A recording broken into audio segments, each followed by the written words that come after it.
Une bombe à retardement a explosé et cette fois, personne ne peut l'ignorer. 3 millions de documents ont été publiés et croyez-moi, ce n'est que la partie émergée de l'iceberg. Ces documents, qui viennent des archives d'Epstein, contiennent des révélations qui dévastent tout sur leur passage. Mais voici où ça devient fascinant. Malgré tous les efforts du gouvernement de Trump pour étouffer l'affaire, ces documents viennent de dévoiler des liens explosifs entre Epstein et des figures de pouvoir majeures, Donald Trump, Elon Musk, Howard Lutnick et bien d'autres. Vous vous demandez ce qui se cache derrière cette divulgation? Pourquoi cette fuite pourrait-elle marquer un tournant dans l'histoire politique américaine? Et surtout, pourquoi vous devez absolument prêter attention à ce qui suit? Vous ne devinerez jamais ce qui se cache dans ces 3 millions de documents. Mais avant de plonger dans les révélations, il est essentiel de comprendre pourquoi cette divulgation est plus qu'un simple scandale, c'est un bouleversement systémique. Le département de la justice de Trump, qui avait promis de révéler la vérité, a en réalité gardé secrète une bonne partie des informations cruciales. Et voilà le paradoxe. Tout en affirmant agir pour la transparence, ils n'ont publié que la moitié des documents qu'ils ont récupérés. Pourquoi ne pas tout partager? Pourquoi retenir des éléments qui pourraient changer la donne? Ces questions et beaucoup d'autres commencent à perturber l'ensemble de l'opinion publique. Et quand on voit ce qui a été réellement publié, l'ampleur de la situation devient évidente. On y trouve des preuves accablantes qui montrent que les plus hauts responsables du gouvernement Trump, des magnates de la tech comme Musk et même des figures politiques actuelles étaient plus impliqués qu'on ne l'imaginait dans cette affaire sordide. Mais est-ce que cela va suffire à faire tomber le mur de silence? Mais ce n'est rien comparé à ce qui va suivre. Voici le premier choc. Dans ces documents, un email de Jeffrey Epstein à son avocate Cathy Ruemmler, daté du 30 mars 2016, révèle une tentative de manipulation directe de Donald Trump. Epstein lui demande explicitement des conseils sur la manière de gérer les questions liées à leur relation. Une relation qui commence à prendre des contours de plus en plus suspects. Ce n'est pas tout. L'email mentionne qu'une fille a accusé Trump d'avoir eu des relations sexuelles avec elle lorsqu'elle était mineure en 1993 chez Epstein. Oui, vous avez bien entendu, une accusation d'abus sexuel sur mineur évoquée dans les emails d'Epstein, alors même que Trump se prépare à accéder à la Maison-Blanche. Vous pensez que ça ne peut pas aller plus loin? Attendez un instant. Et ce n'est pas un simple incident isolé. Ce n'est pas un malentendu entre deux hommes d'affaires. Ces révélations sont un début. Elles ouvrent la porte à des dizaines d'autres contacts et situations où la ligne entre affaires, pouvoir et exploitation devient de plus en plus floue. Trump, Epstein, des accusations choquantes et des emails compromettants. L'histoire que vous pensiez connaître est sur le point de se renverser. Le pire reste à venir et il est plus intense que ce que vous pouvez imaginer. Ce que vous allez entendre maintenant est une escalade choquante. Les documents révèlent une réalité bien plus sombre. Donald Trump, malgré ses affirmations publiques de rupture avec Epstein, continuait de fréquenter ses cercles proches bien après qu'il ait prétendu couper les ponts. Un email de 2012 révèle qu'Epstein et Trump étaient encore en contact. Cette révélation fait exploser une version soigneusement construite de l'histoire. Comment Trump pouvait-il dire qu'il avait rompu avec Epstein tout en continuant à échanger avec lui? Et ce n'est qu'un exemple parmi d'autres. La situation est en train de se normaliser et c'est bien là le problème.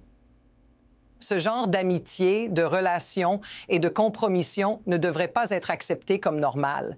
Mais c'est exactement ce qui se passe. Ce n'est pas seulement une question de faux semblants, c'est une question de pouvoir, de manipulation et de secrets cachés. Des personnalités politiques, des gens influents, des milliardaires qui jouent tous dans la même cour, se protègent les uns les autres tout en alimentant un réseau d'abus. Et ce n'est qu'un début. Plus les documents sont publiés, plus la vérité devient inéluctable. Ce qui vient ensuite est encore plus perturbant. Nous passons maintenant à une preuve encore plus accablante. Un autre email entre Epstein et Ghislaine Maxwell, daté de 2011, révèle une manipulation directe. Ils discutaient d'une victime présumée de 15 ans qui aurait travaillé à Mar-a-Lago, la propriété de Trump, et de la manière de disqualifier ces accusations.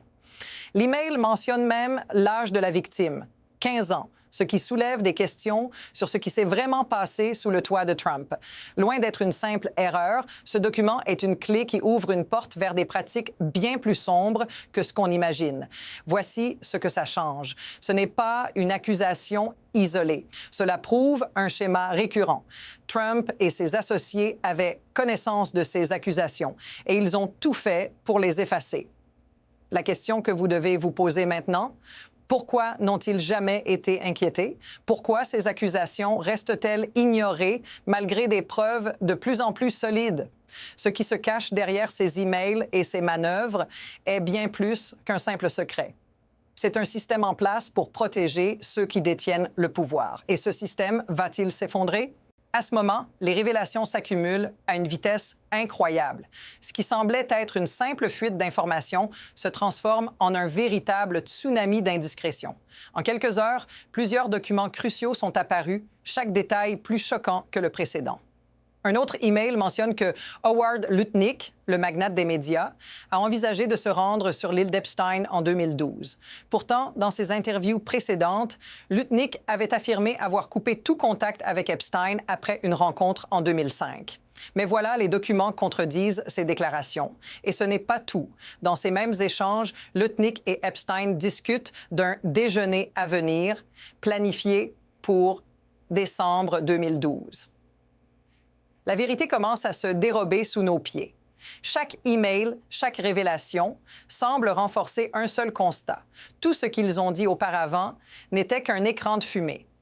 Ce qui nous était présenté comme une rupture nette entre ces personnages et Epstein, en réalité, n'était qu'une façade. Et ce n'est pas seulement Lutnick. Des figures comme Elon Musk, des hommes d'affaires, des dirigeants politiques, tous ont été intégrés dans ce réseau. Ils savaient ou ont été complices, mais la question est, qui sera le prochain à tomber? Mais tout ceci, au fond, n'est qu'une partie de l'histoire.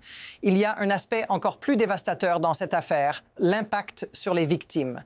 Celles qui ont survécu à l'enfer d'Epstein, qui ont été manipulées et exploitées, sont maintenant confrontées à une deuxième souffrance, la réexposition à ce traumatisme.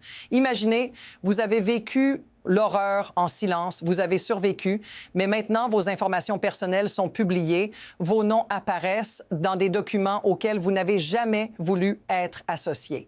C'est ce que ces survivants doivent affronter aujourd'hui, et c'est bien plus qu'un simple choc supplémentaire. C'est là que vous entrez en jeu. Si vous avez déjà ressenti la douleur du non-respect de votre vie privée, si vous avez été exposé, ignoré ou manipulé, vous comprenez ce qu'ils traversent. Ces survivants, qui avaient espéré qu'enfin on les protégerait, sont maintenant rejetés dans l'arène publique. Leurs noms, leurs histoires, leurs souffrances, tout est étalé sur la place publique, comme une marchandise. Et tout cela pourrait se reproduire à l'infini. Ce n'est pas un simple accident. C'est un système en place. Il y a un facteur crucial que nous devons comprendre. Pourquoi ces événements continuent-ils à se dérouler malgré les preuves accablantes, malgré les millions de documents révélés? La vérité, c'est que ces abus de pouvoir sont protégés par des systèmes bien huilés. Le lever de fonds, la politique, l'influence, tout cela forme une toile complexe dans laquelle des hommes puissants, des personnalités publiques sont capables de se protéger mutuellement. C'est un mécanisme systémique qui va au-delà des simples actions de quelques individus. C'est le système qui les protège. Mais regardez bien ce qui se passe derrière le rideau. Les grandes entreprises, les politiciens et même des responsables de la justice manipulent l'opinion publique et orientent les informations pour que la vérité ne voit jamais la lumière. L'illusion de transparence, les promesses de justice, tout cela sert à maintenir le pouvoir en place. En réalité, le système entier a été conçu pour étouffer les vérités qui dérangent. Et ça, c'est bien plus effrayant que tout ce qu'on vous a raconté jusqu'ici. Nous sommes à un croisement décisif. À ce stade, l'avenir semble suspendu entre deux directions possibles. D'un côté, ces révélations pourraient entraîner une réaction en chaîne où la pression publique forcerait les autorités à enfin agir, à sortir de l'ombre et à confronter le système de corruption qui les protège. Peut-être qu'une enquête plus large éclaterait, que des personnages puissants seraient enfin traduits en justice et que ce serait la fin de l'impunité. Mais il y a un autre chemin. Imaginez que ce soit simplement un autre moment où les puissants réussissent à se protéger. Le système pourrait très bien se refermer sur lui-même, réaffirmant son contrôle, manipulant l'opinion publique à nouveau pour faire taire les voix dissidentes. Les documents publiés, les accusations, tout cela pourrait être noyé dans un océan d'indifférence et ceux qui ont orchestré tout cela pourraient sortir indemnes comme toujours. Ce scénario, aussi effrayant soit-il, reste une possibilité. La question qui persiste est quel chemin allons-nous suivre? Ce qui se passe maintenant pourrait redéfinir tout ce que vous croyez savoir. Cette histoire n'est pas seulement celle d'un homme ou d'un réseau, c'est celle du pouvoir, de l'impunité et des mécanismes invisibles qui régissent nos sociétés. Chaque document, chaque révélation soulève des questions sur l'intégrité de nos institutions et sur le rôle des élites dans la manipulation des masses. À ce moment précis, le cours de cette affaire pourrait être changé pour toujours. Mais tout dépend de ce que vous allez faire avec cette information, parce que l'histoire n'est pas terminée. Ce n'est que le début. Abonnez-vous pour ne rien manquer des prochaines révélations, parce que ce qui va suivre pourrait tout bouleverser.